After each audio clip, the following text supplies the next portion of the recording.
नमस्कार देवियों और सज्जनों, व्यालोकवाणी में आप सभी का स्वागत है। इतवार का दिन है और आप सभी के लिए एक बार फिर से महाभारत पर ये एपिसोड लेकर हम हाजिर हुए हैं। देखिए, देखते देखते दिन बीत गए और आज ये दूसरे 2 अंकों में, दहाई में हम लोग प्रवेश करने वाले हैं। हमारा ये एपिसोड 9वां एपिसोड है और इसके बाद हम कथा प्रवाह में प्रवेश कर जाएंगे। लेकिन उसके पहले एक बार फिर से प्रतिज्ञाबद्ध कि इस पीठ से, हम इसे एक पीठ ही कह रहे हैं, व्यास पीठ ही कह रहे हैं, इस पीठ से महाभारत के बारे में किसी भी तरह की जो अवांछनीय जानकारी है वो नहीं दी जाएगी। जो असत्य है उसकी काट छांट जरूर की जाएगी। जैसे जैसे कथा प्रवाह में आती जाएंगी वैसे वैसे काट छांट होगी। लेकिन हम यहाँ पर गीता प्रेस गोरखपुर के महाभारत 6 खंड को प्रामाणिक मान रहे हैं। 1 लाख श्लोकों तक की हम यात्रा करेंगे और इसमें कोई भी तथाकथित पंडित मठाधीश जिन्होंने महाभारत को अपने क्षुद्र स्वार्थ के लिए विकृत किया है, उन सब की तुड़ाई और खिंचाई की जाएगी। लेकिन उसके पहले आइए जरा देखते हैं कि महाभारत का काल निर्धारण क्या करना चाहिए और कैसे करना चाहिए। कई सारी बातें हमें बताई गई, हमारे धर्म ग्रंथों को मिथक बताया गया, हमारे इतिहास को झूठा करार दिया गया। पिछली बार हम लोग बात कर चुके हैं कि इतिहास का पुनर्लेखन इसीलिए जरूरी है कि हमारे धार्मिक और धार्मिक से बढ़कर हमारे ऐतिहासिक ग्रंथों को कोई कपोल कल्पित या मिथक कहने की हिम्मत न कर पाए। तो आइए आज जानेंगे हम प्रोफेसर प्रभाकर पाठक जी से कि महाभारत का काल निर्धारण कैसे किया जाए और महाभारत के काल निर्धारण के संबंध में जो विभिन्न तरह के सिद्धांत प्रचलित हैं, उन सब के बीच सत्य की एक तीखी जो रोशनी आ रही है, उस रोशनी के आज हम लोग दर्शन करें। जी, महाभारत के काल निर्धारण पर आप अपनी बात कहें।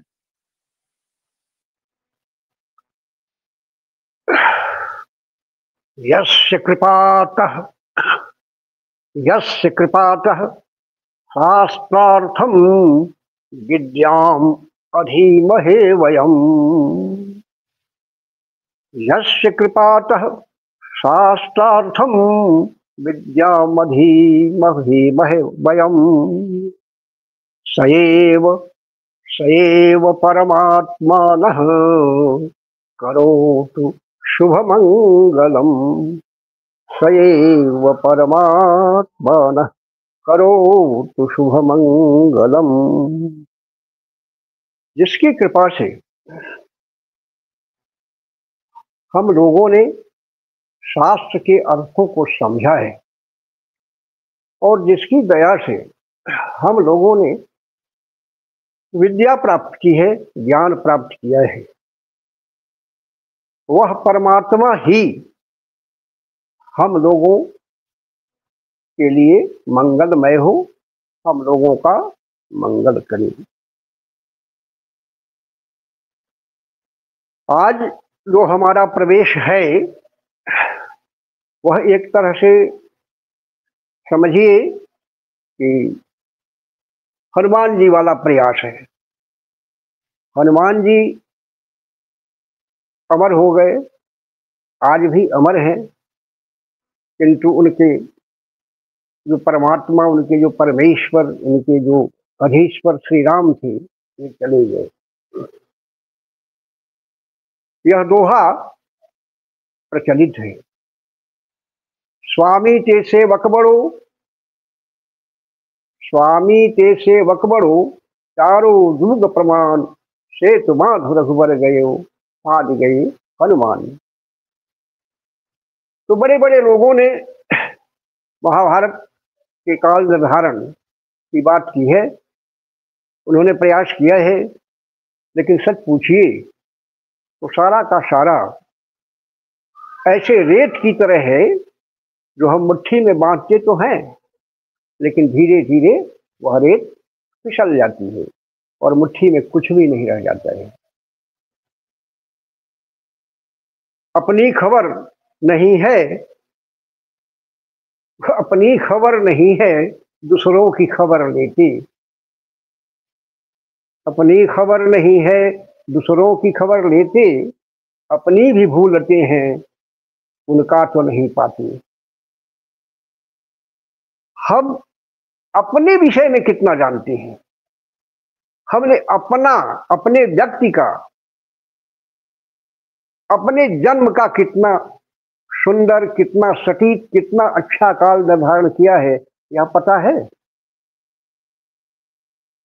आपने सुना ही होगा कि बहुत सारे लोग आज से 150 वर्ष पहले भी अपने बच्चों का प्रवेश जब विद्यालय में कराते थे तो 1 वर्ष 2 वर्ष घटाकर ही लिखते थे, चाहे वो शिक्षक हो, चाहे वो परम विद्वान हो, परम ज्ञानी हो, फिर भी 1-2 वर्ष घटाकर लिखते थे।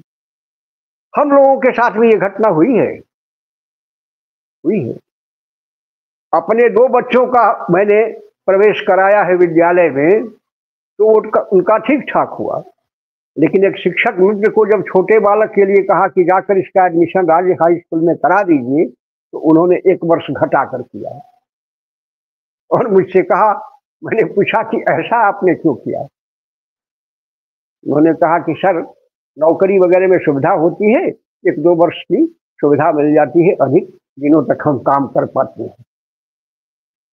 ये स्थितियां रही हैं, तो सोच लीजिए हम कहाँ हैं, कैसे ऐसे ऐसे महाग्रंथों का, श्रुति ग्रंथों का, जिसे सुनकर लिखा गया है, जिसे कंठस्थ कर लिखा गया है, जिसे तालपत्रों पर लिखा गया है, जिसे भोजपत्रों पर लिखा गया है, वे जरा जीर्ण अवस्था में चलते चले गए हैं, उनकी प्रतिलिपियां बनी हैं, 1 सैकड़ों हजारों, उनके काल निर्धारण का उद्योग जो होगा वो क्या होगा? मुझे स्वामी रामतीर्थ का कथन याद आता है। स्वामी रामतीर्थ कहते हैं कि मैं जो भी आपसे कहूंगा ये उनका वचन है, मैं जो भी आपसे कहूंगा वह अत्यंत सत्य नहीं कहूंगा। हाँ, सत्य की खोज में जो मैं चला और उस मार्ग में जो जो कणिकाएं मुझे मिलती गई, जो कणिकाएं मुझे मिलती गई हमारे महाजनों द्वारा, जो उस मार्ग से गए हैं, उनके द्वारा जो कुछ उच्छिष्ट बचा उसे मैंने प्राप्त किया है और उसी को मैं सुना रहा हूं आपको। ये स्वामी रामतीर्थ का वचन है। आपने वैज्ञानिक न्यूटन का भी नाम सुना होगा। ठीक स्वामी रामतीर्थ जो कहते हैं उसी तरह की बात न्यूटन ही कहते हैं। अंग्रेजी में है लेकिन मैं उसका अनुवाद आपको सुना रहा हूं। न्यूटन कहते हैं, मैं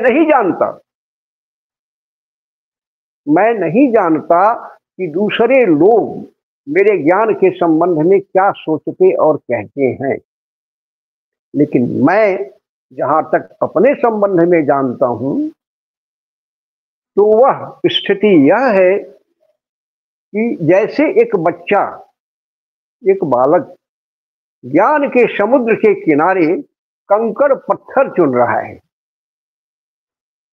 और उसी को अपना सर्वस्व मान रहा है। ये 2 विद्वानों की बातें मैंने आपके समक्ष रखी। इतिहास, काव्य इतिहास और महाभारत एक ऐसा ग्रंथ है जिसे हम भारतीय विश्वकोश कह सकते हैं।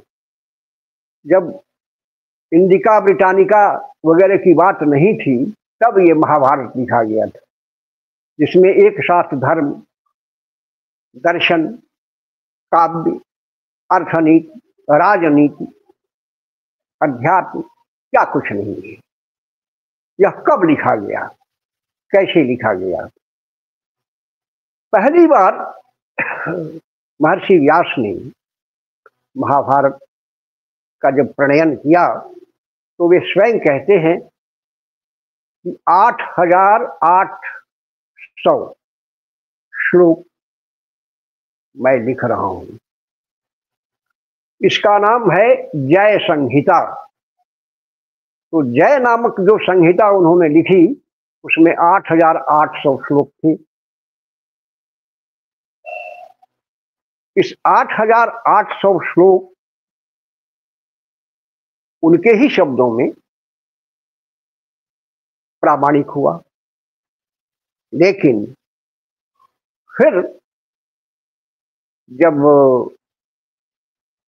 परीक्षित के पुत्र जन्मेजय ने सर्प यज्ञ आरंभ किया, उसमें भी व्यास पहुंचे और उन्होंने अपने शिष्य वैशंपायन को कहा कि जन्मेजय की इच्छा है तुम इसे जय काव्य सुनाओ। वैशंपायन ने कथा शुरू की, व्यास के समक्ष आरंभ किया, व्यास की उपस्थिति में आरंभ किया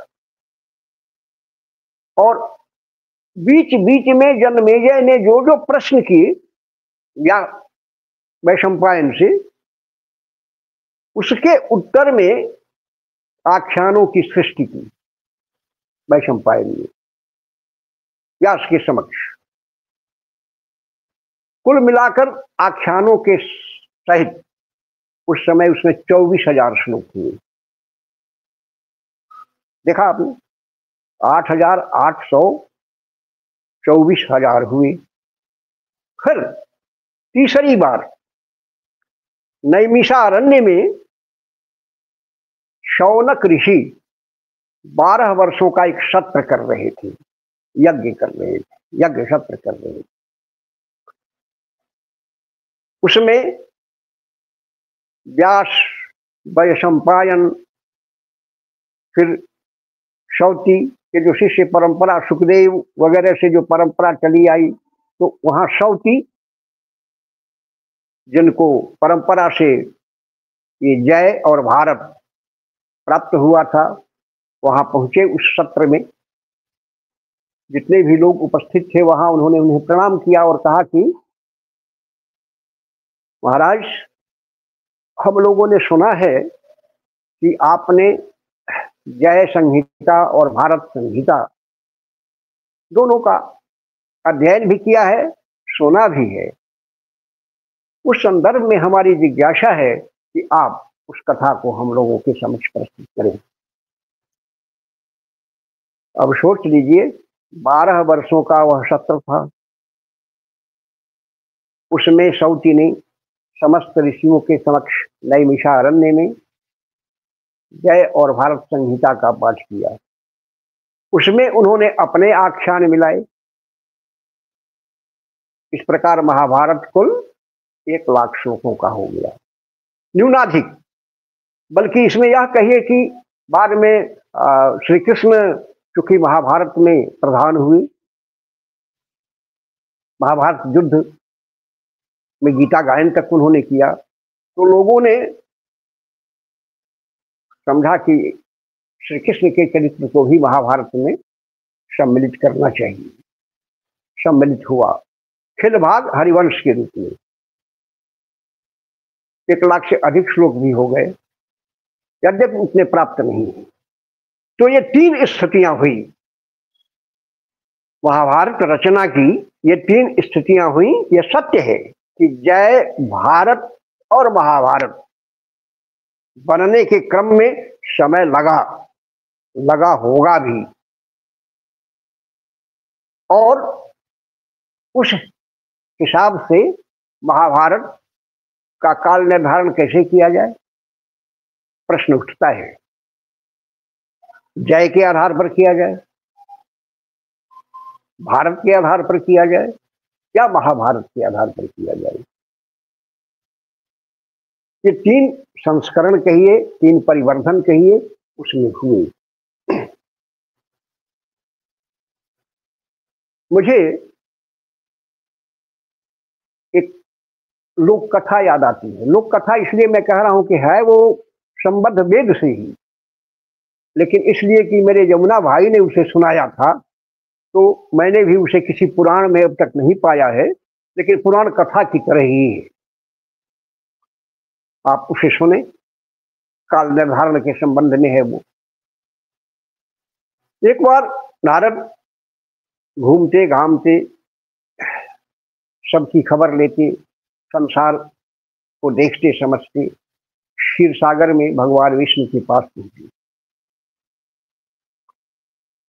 भगवान विष्णु ने उनका आदर सत्कार किया, बिठाया, कहा कि देवर्षि कहिए क्या सूचनाएं हैं संसार की, क्या सब खबर है। तो नारद ने कहा कि भगवान, बड़ा पाप, बड़ा अधर्म, बड़ा भ्रष्टाचार भयंकर संसार में हो रहा है। मैं तो समझता हूं कि अब आपके सोने का समय नहीं है, लक्ष्मी से पांव दबवाने का समय नहीं है। अब आप अवतार ग्रहण कीजिए, यह उचित होगा आपके लिए, बड़ा उचित समय है, उचित समय है। भगवान विष्णु ने कहा कि नारद, ऐसा करते हैं कि चलो तुम्हारे साथ एक बार मर्त्यलोक में भी घूम लूं, देख लूं कैसी स्थिति है। भगवान विष्णु नारद के साथ चले। रात्रि का समय था। भगवान विष्णु ने कहा कि नारद, अच्छा यह होगा कि हम लोग रात्रि को ही देखें, रात्रि में ही देखें कि लोग क्या करते हैं, कैसे सोते हैं, कैसे समझते हैं, कैसे जगते हैं, क्या क्या करते हैं, कैसी बात करते हैं। रात्रि ही इसके लिए उचित है, चलो, और हम लोगों की पहचान भी बनी रहेगी।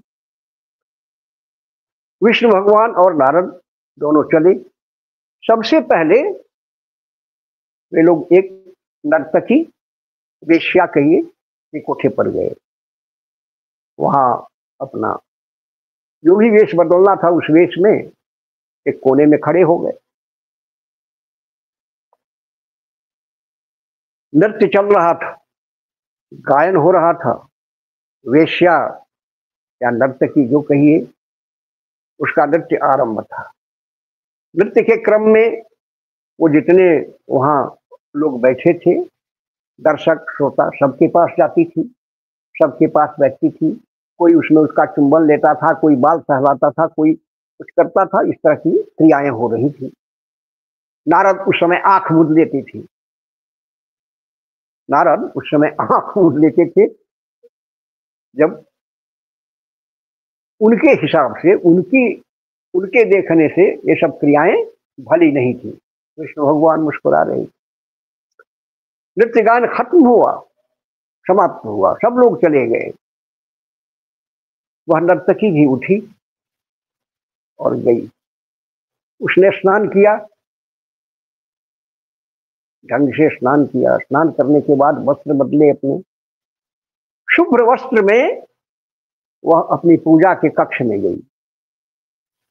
पूजा के कक्ष में विधि पूर्वक जो कुछ करना था, वो जो भी उसकी मूर्तियां वहां थी, भगवान वगैरह खुद स्वरूप में भी स्थापित किया था, उसने बड़े मनोयोग से उनकी पूजा की।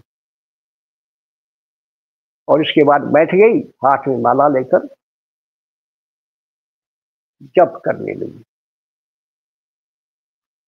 भगवान विष्णु ने नारद से कहा कि नारद, तुमने यह देखा?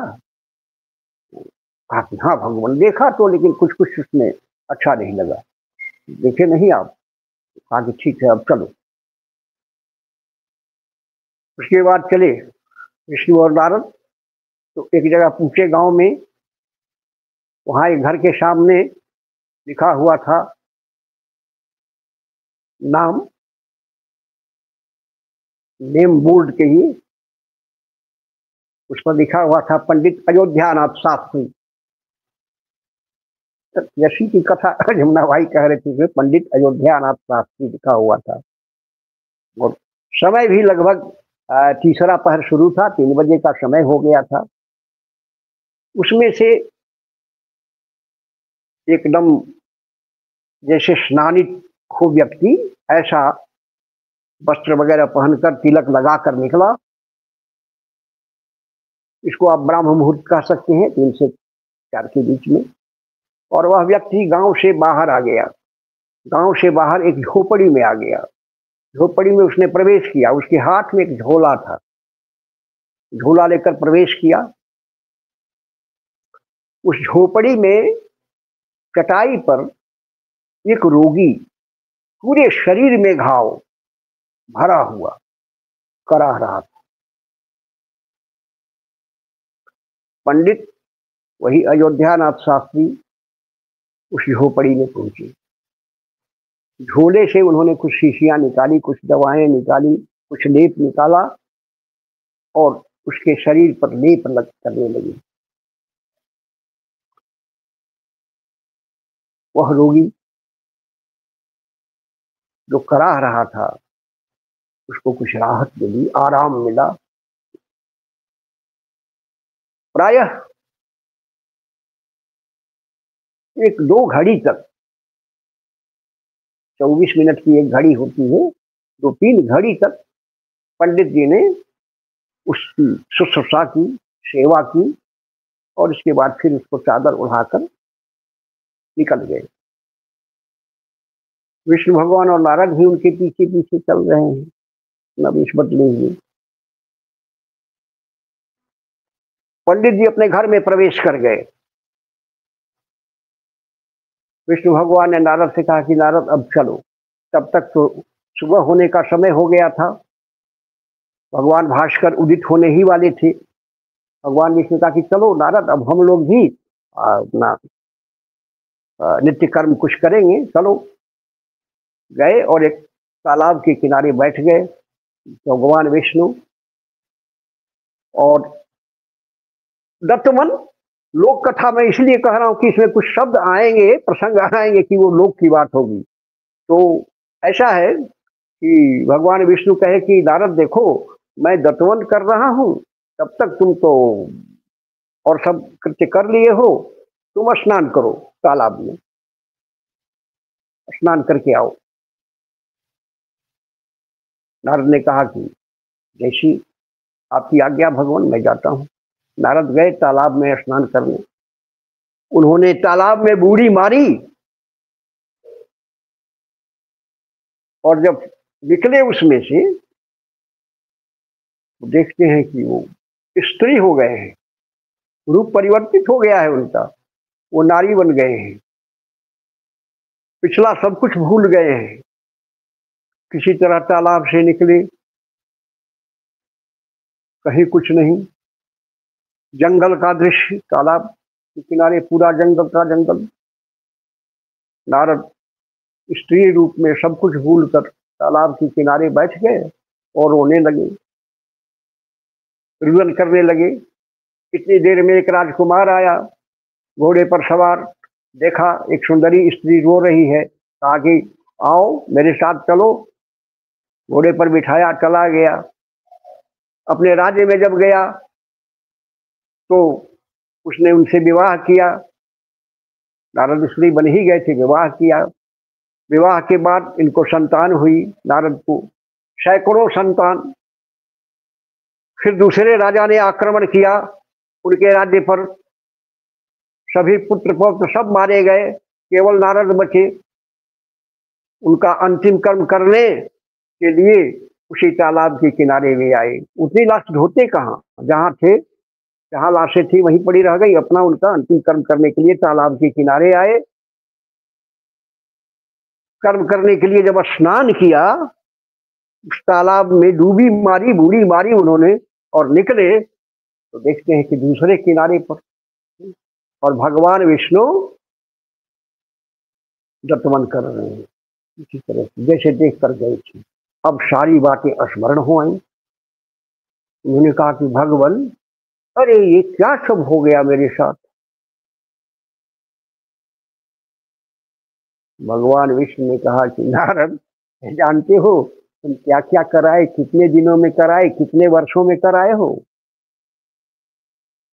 नारद ने कहा कि मुझे तो कुछ याद नहीं है भगवान। कहा कि 1 सहस्र वर्ष हो गए हैं। कहा कि आप तब से दत्तवन ही कर रहे हैं। तो कहा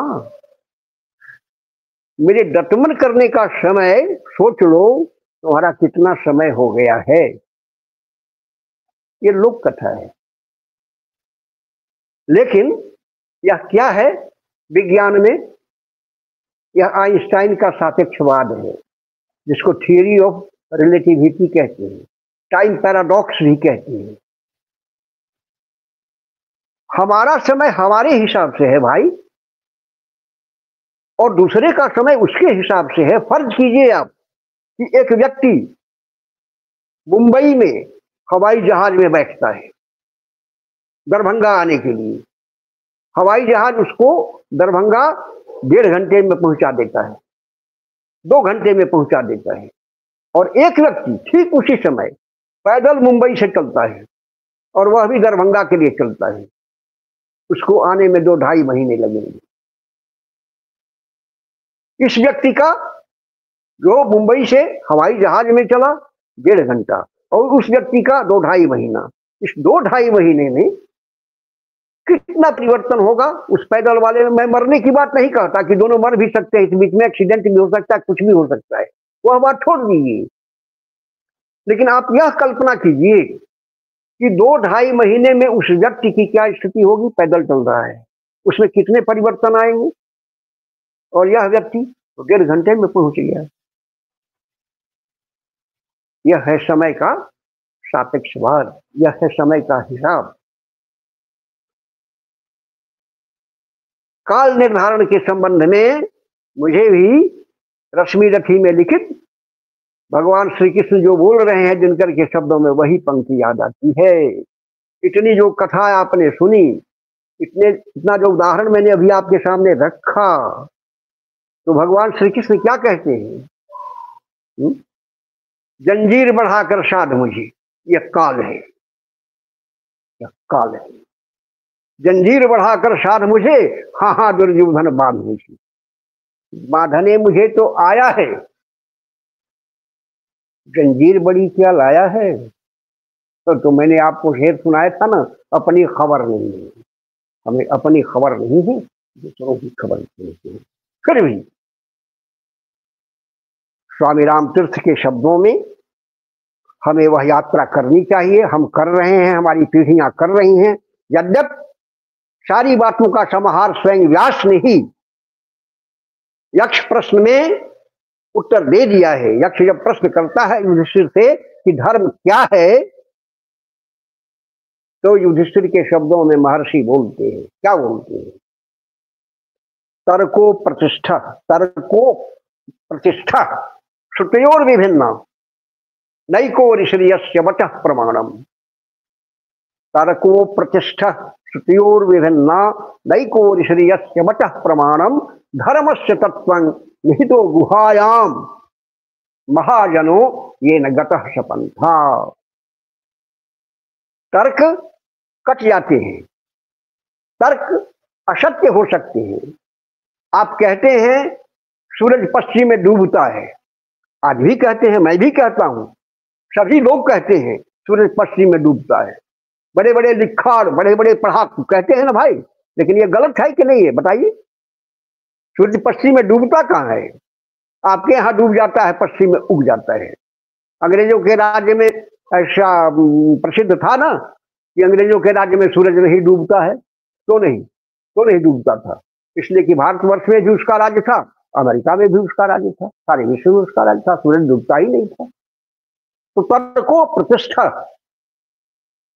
हर तर्क कट जाता है। श्रुति और विभिन्ना, और वेद भी 4 हैं।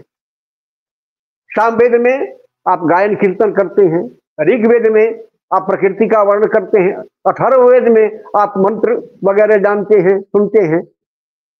श्रुति और विभिन्ना नैको ऋषियस्य वचः प्रमाणम। ऐसा कोई ऋषि नहीं है, मुनि नहीं है जिसकी बात को अंतिम मान लिया गया हो। मानना भी नहीं चाहिए। आलोक जी ने कहा था ना कि वादे वादे जाए थे तत्वोधा एक दिन, तो वही बात है, मानना भी नहीं चाहिए। सृष्टि रुक जाएगी, संसार रुक जाएगा।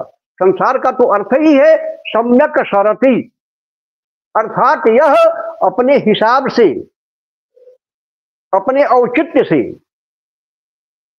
अपनी परंपरा से यह चलता रहेगा, आप इसे रोक नहीं सकते। तो नैको ऋषियस्य वचः प्रमाणम धर्मस्य तत्त्वं निहितो गुहायाम। धर्म का जो तत्व है, सार है, उसकी जो समझ है, उसकी व्याख्या या उसका जो विश्लेषण है, वह तो भाई उस जगह सुरक्षित है। कहाँ? यह गुहा क्या है? हिरण्यमयेन पात्रेण सत्यस्यापि हितं मुखम, जो स्वामी राम तीर्थ ने कहा कि चला तो मैं चला तो, लेकिन जो कणिकाएं मिली उसी को मैंने उठाया। न्यूटन ने कहा तो कि मैं कंकड़ पत्थर चुन रहा हूं ज्ञान के समुद्र के किनारे। तो मित्र, प्रयास तो बहुत हुए, महाभारत के काल निर्धारण के लिए प्रयास तो बहुत हुए। आर्यभट्ट का नाम आपने सुना होगा, आर्यभट्ट का नाम आपने अवश्य सुना होगा। बड़े ही गुप्त काल के ये प्रसिद्ध गणितज्ञ रहे हैं, ज्योतिर्विद भी रहे हैं, खगोलविद रहे हैं। इन्होंने अपने गणित के आधार पर नक्षत्रों का मूल्यांकन किया है।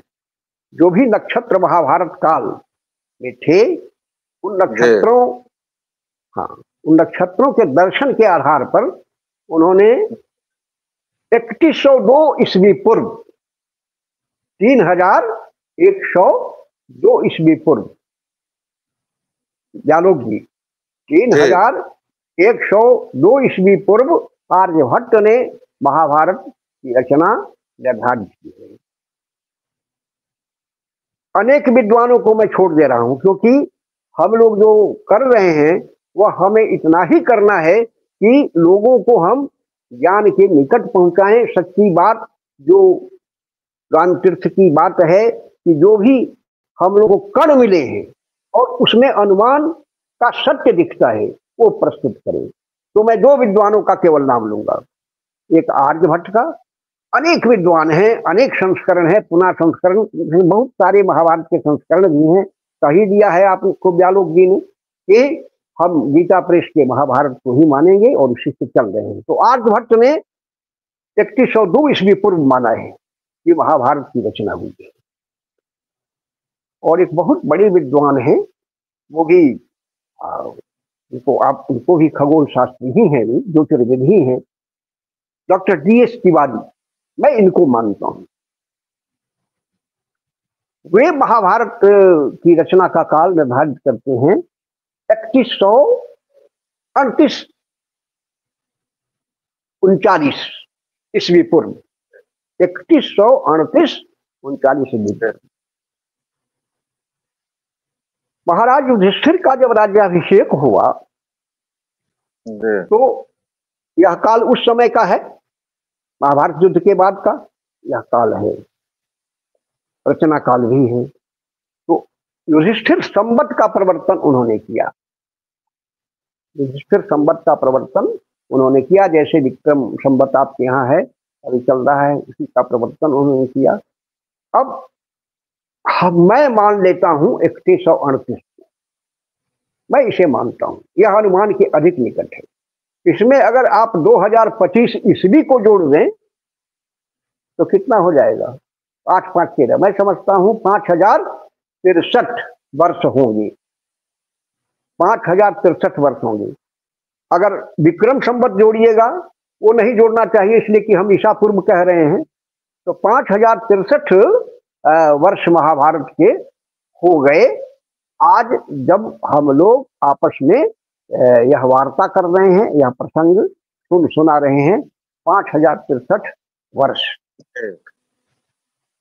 अब इन 5063 वर्ष जो जी हाँ जो मैंने हाँ आप जैसे 5063 वर्ष बता रहे हैं, उसी तरह अगर 3000 ईसा पूर्व देखें तो 3000 और ये 2025 चल रहा है, तो कुल मिलाकर बातचीत वहीं हो ही जाती है। लेकिन चूंकि हमें समय का भी ख्याल रखना है, तो आप अपने कंक्लूडिंग रिमार्क्स दें। जी हाँ, तो ये 5063 ईस्वी पूर्व मैं अपने हिसाब से भी और अपनी समझ से भी इसे स्थापित मानता हूँ। महाभारत का रचना काल इतना होना चाहिए। अनेक विद्वानों को काटते छांटते हुए डॉक्टर DS तिवारी ने इसे स्थापित किया है। आर्यभट्ट के आसपास भी ये चीज है। वैसे देखिए कि आजकल आज 28वें व्यास हैं द्वापर की, महर्षि व्यास, और आज कितने व्यास हो रहे हैं? 2800 व्यास तो आज इस कलयुग में ही होंगे। तो आप कैसे भाई निर्धारित कर, किस व्यास को आप मानेंगे, किस व्यास को नहीं मानेंगे, ये बड़ी उलझन की बात है। इसलिए जो है, जैसा है वैसा हम माने समझें, और इस तरह से हम महाभारत का रचना काल आज से प्रायः 5,500 वर्ष या 6,000 वर्ष तक मान ले तो कोई इसमें औचित्य नहीं है, कोई गड़बड़ी नहीं है, मैं समझता हूँ। तो दर्शकों, आपने देखा कि हम लोग 5,000 वर्ष रचनाकाल मानने को लगभग सहमत हैं। विभिन्न तर्कों वितर्कों सबको काटते छांटते हम लोग ये पहुंचे हैं। 3 विद्वानों का जो इन्होंने नाम लिया, तो 2000 ईसा पूर्व बता रहे हैं, 3100 ईसा पूर्व, और उसमें अगर 2000 ईस्वी अभी का जोड़ लें तो 5000 6000 वर्ष है। हालांकि गोखले तो इसको 70,000 वर्ष पहले ले जाते हैं। तिलक इसको 70,000, माफ कीजिएगा मैंने गोखले का नाम ले लिया, तिलक इसको 70,000 वर्ष पूर्व ले जाते हैं, ध्रुवीय प्रदेशों से जोड़ते हैं। उसी तरह महाभारत को लेकर और हमारे जो कुख्यात भारत द्रोही, हिंदू द्रोही वामपंथी लोग हैं, वो तो खैर इसको पूरी तरह एक कपोल कल्पित कथा बता देते हैं। उनके लिए इलियड का होमर हो या ओडेसी हो या कोई भी अब्राहमिक जितनी चीजें हैं, चाहे वो कुरान हो, बाइबल हो, उस सब में लिखी हुई अजीब और अनैतिहासिक बातों को भी वह इसी तरह मानते हैं जैसे वह ब्रह्मवाक्य हो। लेकिन हमारे धार्मिक ग्रंथों पर उनको तमाम तरह की उंगलियां उठाने का अधिकार मिल जाता है। समय चूंकि इस एपिसोड में हमने ज्यादा लिया है, हमने आपको बताया था कि अब हम थोड़ा सा फॉर्मेट इससे चेंज करेंगे। इसमें वक्तव्यों की श्रृंखला हम शुरू करेंगे, कई सारे नए लोग भी आएंगे। बने रहिए हमारे साथ, देखते रहिए महाभारत पर यह खास एपिसोड। अगले कुछ एपिसोड में बहुत सारे परिवर्तन होंगे, बहुत सारी नई चीजें आपको देखने को मिलेगी, इतना हमारा वादा है। व्यालोक वाणी को आप जिस तरह अपना स्नेह और प्रेम देते रहे हैं, वो देते रहिए। प्लीज लाइक, शेयर और सब्सक्राइब करते रहिए। हमें आपके प्रेम की बारिश में भीगना बहुत पसंद है। फिर मिलेंगे, एक छोटे से विराम की आज्ञा दीजिए, और तब तक के लिए जय जय सिया राम। जय जय सिया राम।